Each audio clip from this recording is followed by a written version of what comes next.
Greetings. Welcome to the Quantum SI Incorporated Annual Meeting. At this time, all participants are in a listen-only mode. If you would like to ask a question during this presentation, please click on the Ask Question box on the left side of your screen, type in your question, and click Submit. I will now turn the conference over to your host, Jeff Hawkins, President and Chief Executive Officer of Quantum SI. Good afternoon and welcome to the 2026 Annual Meeting of Stockholders of Quantum SI Incorporated. It is 1 p.m. Eastern Time, and I would like to call this meeting to order. I am Jeff Hawkins, President and Chief Executive Officer and a member of the Board of Directors of Quantum SI. Today's meeting is a live audio webcast. We hope that this virtual meeting will maximize the participation of stockholders regardless of their location. Thank you very much to those who are participating in our meeting today. It gives me great pleasure to welcome you to this meeting. Now I would like to make some introductions of members of the executive team, and then I will describe the format of this meeting. The executive team is a small part of a much broader and very talented team moving Quantum SI forward every day. Our people are why Quantum SI has made it so far so quickly and will be responsible for helping us to continue to fulfill our mission. I would like to introduce Jeff Keyes, our Chief Financial Officer and Treasurer, John Vicelli, our Chief Product Officer, Todd Rierick, our Chief Technology Officer, Lindsay Thompson, our Chief Human Resource Officer, and Christian LaPointe, our General Counsel and Corporate Secretary. Part of the team are the outside professionals who support us.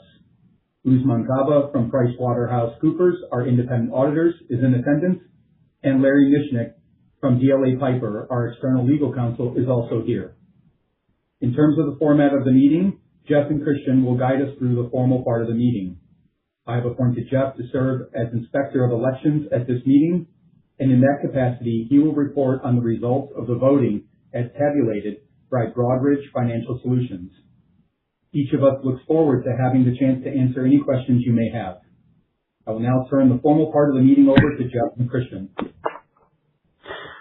Thank you, Jeff. As Jeff stated, we will proceed with the formal business of the meeting as set forth in the proxy materials, including the notice of this meeting. The proxy materials, including the notice of this meeting, was mailed on April 1st, 2026 to the stockholders of record as of March 20th, 2026. The agenda for the meeting, as indicated in the notice and accompanying documents sent to you, is to vote on the following proposals. First, to elect 10 directors to serve one-year terms expiring in 2027. Second, to ratify the appointment of PricewaterhouseCoopers, LLP, as Quantum SI's independent registered public accounting firm for the current fiscal year. And third, to approve by non-binding advisory vote the compensation of our named executive officers. We will now consider and call to a vote each proposal in the same order. The proposals are described in detail in our proxy statement. The polls for each matter are open for voting and will remain open until we announce that the polls are closed, which will occur after we have read the description of all the proposals to be voted on at this meeting, or such earlier time as may be announced. No ballots or proxies or revocations thereof or changes thereto will be accepted after the polls are closed.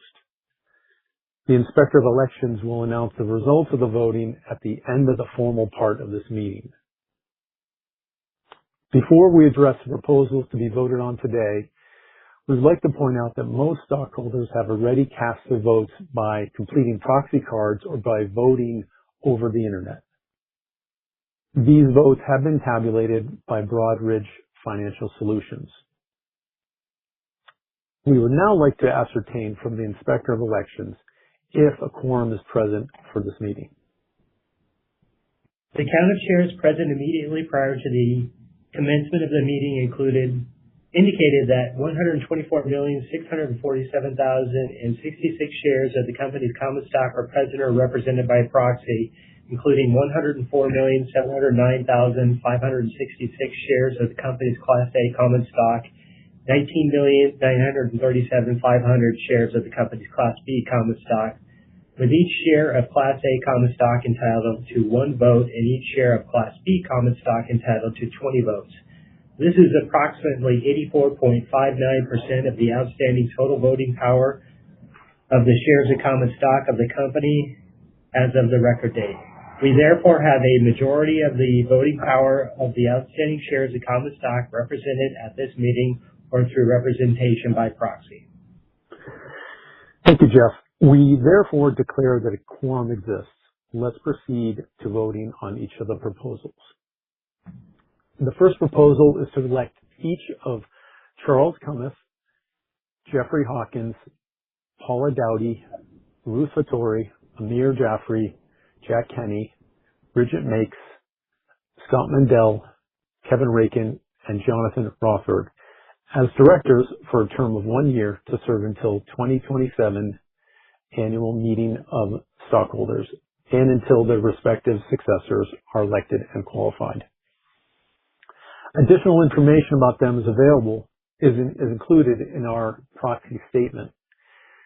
We hereby declare that each nominee has been duly nominated and that Quantum SI has not received notice of any other nominations as required under the company's bylaws. Accordingly, all nominations are closed. The polls will be open for the next few minutes to vote on the election of directors as well as the next matters. After voting has been completed on all matters on the agenda, the votes will be counted. The second item on today's agenda is the ratification of the appointment by the Board of Directors of PricewaterhouseCoopers LLP as Quantum SI's independent auditors for the current fiscal year.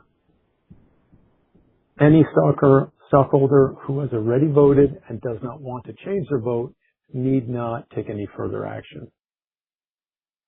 The third item on today's agenda is the approval by a non-binding advisory vote of the compensation of our named executive officers as disclosed in our proxy statement. Any stockholder who has already voted and does not want to change their vote need not take any further action. This concludes the proposals to be voted on at this annual meeting. Let's now turn to the results of the voting. We now declare that the polls are closed on each proposal number 1, proposal number 2, and proposal number 3. The Inspector of Elections will now give us a report on the voting results. We have completed a preliminary count of the ballots, and we will, of course, have those numbers outlined in a Form 8-K, which will be filed with the SEC no later than Thursday, May 21st, 2026. With respect to proposal number 1, the election of directors, the requisite number of shares have been voted for Mr. Cummeth, Mr. Hawkins, Ms. Dowdy, Ms. Fattori, Mr. Jaffrey, Mr. Kinney, Ms. Makes, Mr. Mendel, Mr. Rakin, and Dr. Rothberg. With respect to proposal number 2, the ratification of the appointment of PricewaterhouseCoopers LLP as our independent auditors, the requisite number of shares have been voted for this proposal. With respect to proposal number 3, the approval by a non-binding advisory vote of the compensation of our named executive officers, the requisite number of shares have been voted for this proposal. That concludes my report as Inspector of Elections. Thank you. Because the affirmative vote of the holders of the requisite number of shares has been obtained on each proposal, we hereby declare that each proposal has been officially approved and ratified by the stockholders. Mr. Hawkins, there being no other business to conduct at this meeting, we are ready to declare the formal part of our meeting officially adjourned. There being no other business to conduct at this meeting, I hereby declare the formal part of our meeting is officially adjourned. Thank you for your attention. We will now turn the meeting over to Jeff Hawkins for any Q&A. We are obliged to say that the management's remarks and responses to any questions may contain forward-looking statements. As is custom, we point out that actual results may differ significantly from results discussed in the forward-looking statements. Factors that may cause such a difference include those set forth in the company's SEC filings, including the company's annual report on Form 10-K for the fiscal year ended December 31st, 2025, and its quarterly report on Form 10-Q for the quarter ended March 31st, 2026. Thank you, Christian, and to our stockholders. I would again like to express my sincere appreciation to the stockholders who attended the meeting virtually and voted, as well as those who submitted their proxies but were not able to attend. We would be glad to now open the floor up to any questions or comments from stockholders.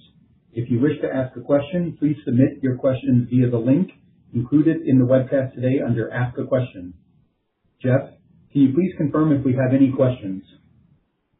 At this time, Jeff, we have no questions from stockholders. Great. If there are no more questions, then we will conclude this session. Thank you. This concludes today's conference, and you may disconnect at this time. Thank you for your participation.